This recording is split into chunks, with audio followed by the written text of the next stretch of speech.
बच्चा उसे जन्म मरण का बंधन प्राप्त ही नहीं है ही नहीं है। जो हमारा भगवद अंश है उसको जन्म मरण हो ही नहीं सकता है। पर उसने जब इस देह को स्वीकार किया और भोग भोगने लगा तब फिर जन्म मरण जैसे स्वप्न होता है ना, ऐसे समझो जैसे आप स्वप्न में सोए थे, स्थूल देह को भूल गए कि नहीं? ये जो स्थूल देह से भूल गए और स्वप्न में एक देह मिली थी। स्वप्न में जब थे तो आप थे ना, लेकिन ये स्थूल देह का तो ज्ञान नहीं था ना।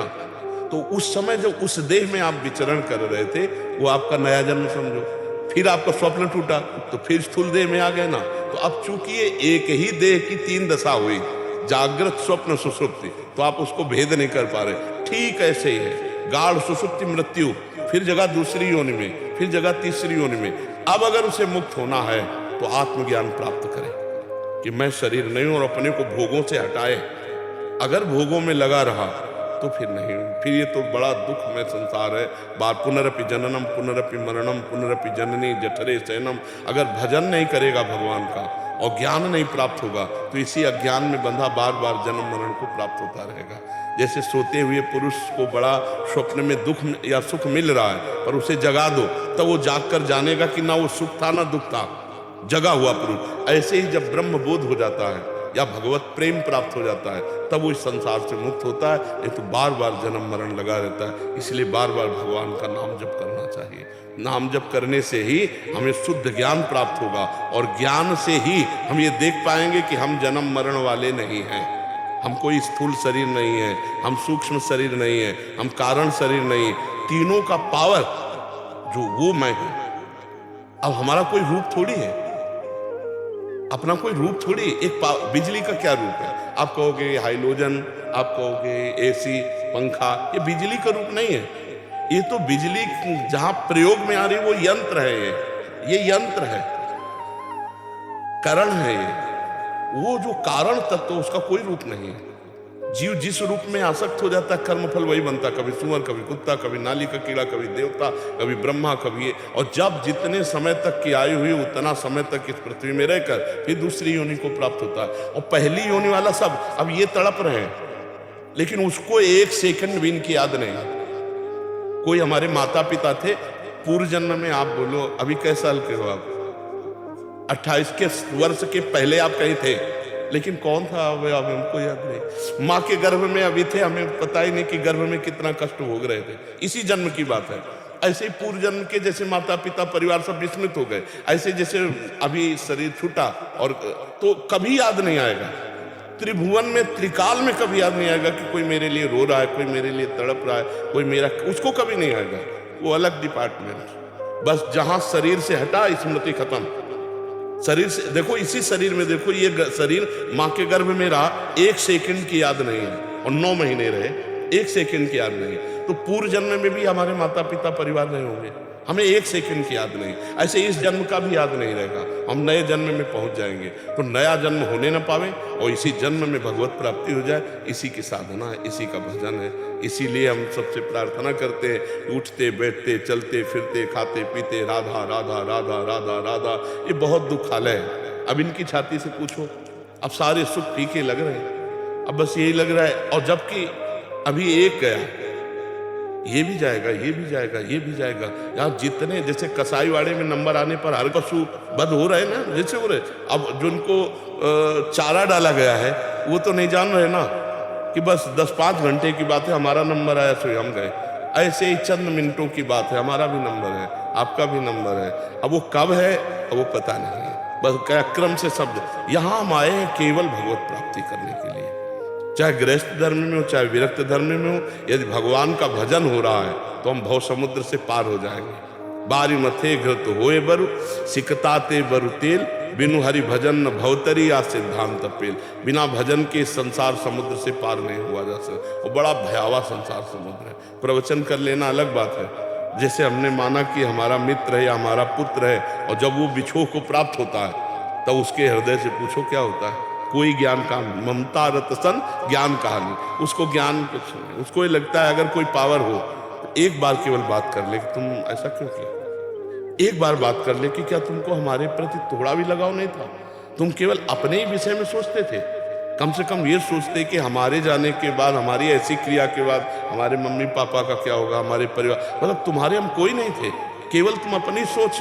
तो ये सब बड़ा मायाकृत है और बड़ा दुखद जब अपने ऊपर बीतती है ना, तब सच्चा ज्ञान पता चलता है कि क्या दूसरे का तो उपदेश देना अलग होता है। जैसे हम इनके हृदय से हृदय जोड़ा तो थर्रा गया हृदय कि इनका हृदय कितना व्याकुल है अपनी प्रियता में।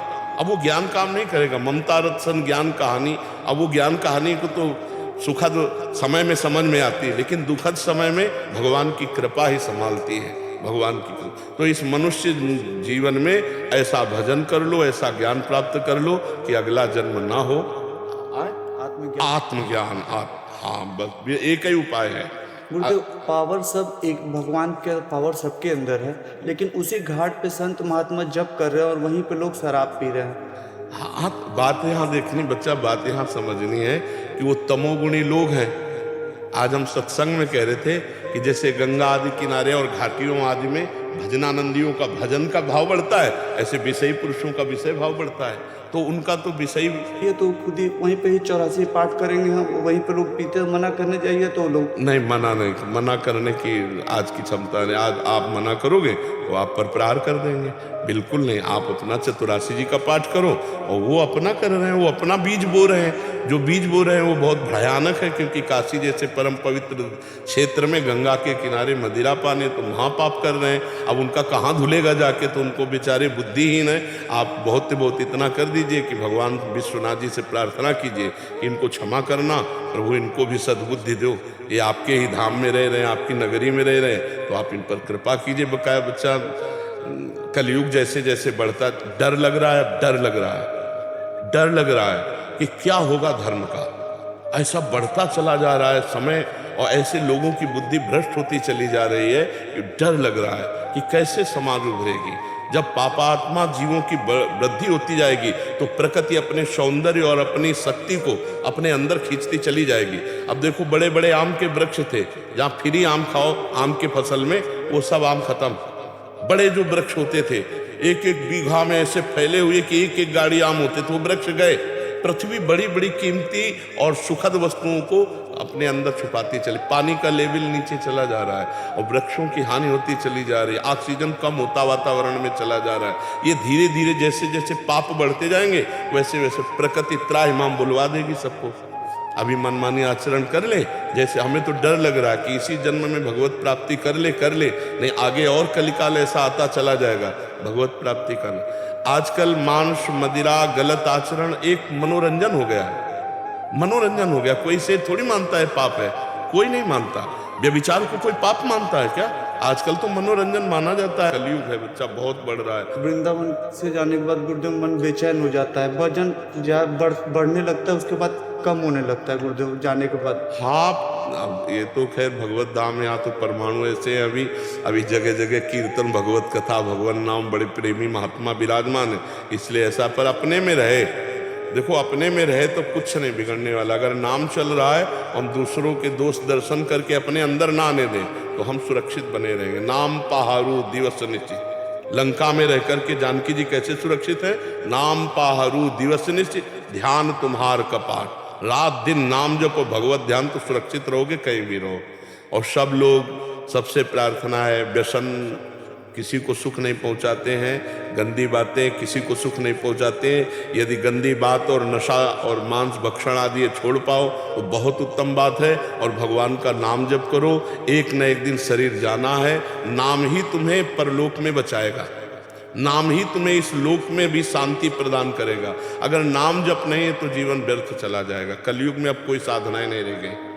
कलयुग का इतना प्रचंड रूप बढ़ता जा रहा है। अब क्या यज्ञ कोई कर सकता है? आहुति का पता नहीं उसमें चर्बी मिली होगी में, उसके लिए शुद्ध चाहिए ना पदार्थ।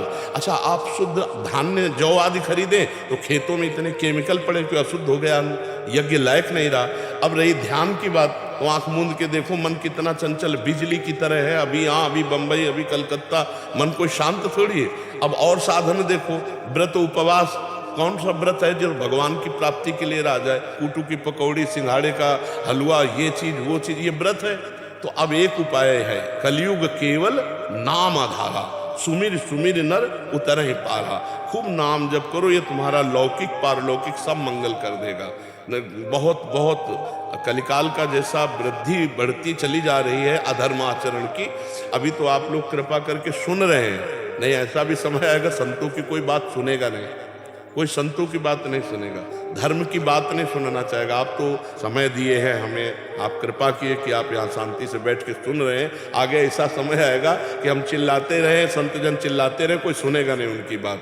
हाँ, पाखंड और दंभ का बोलबाला होगा, नौटंकी नाटक का कीमत होगी, और सत्य मार्ग पर चलने वालों को कोई बातें नहीं सुनेगा। अभी तो आप कृपा करके कम से कम समय दे रहे हैं हमें, और सुनने आ रहे हैं, और आप परिवर्तन भी कर रहे हैं। समाज हमारा परिवर्तित भी हो रहा है सुन करके, तो इसलिए अभी तो अवसर है, आगे और ऐसा अवसर आएगा कि समय आएगा। अभी तो है आप खुला साउंड लगा करके कम से कम सत्संग तो सुन रहे हो, 1000 लोग बैठ करके, फिर ऐसा भी नहीं होगा। तो अभी समय है, भजन कर लो, भगवान को रिझा लो, नहीं आगे और ऐसा समय आने वाला जो बड़ा अनिष्टकारी होगा। प्रतिपल बढ़ता ही चला जाएगा अनिष्ट। पहले जितनी शांति और साधुता देखी अब वो नहीं रह गई। 40 वर्ष पहले जो हमने देखी वो अब नहीं रह गई। मोबाइल के ज़माने में बहुत सी बहिर्मुखताएं, बहुत सी कमियां ऐसी आ गई जो नहीं होनी चाहिए अपने लोगों में, बहुत सी कमियां आ गई। आगे चलकर और 10-20 वर्ष में देखना ऐसी आ जाए। अब आप दूध शुद्ध लेना बड़ा मुश्किल पड़ेगा आपको, घी शुद्ध लेना मुश्किल पड़ेगा।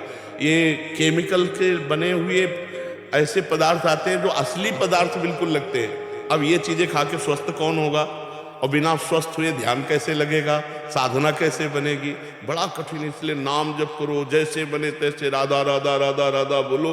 किशोरी जी बड़ी करुणामयी है, वो हम सबका मंगल कर देंगे।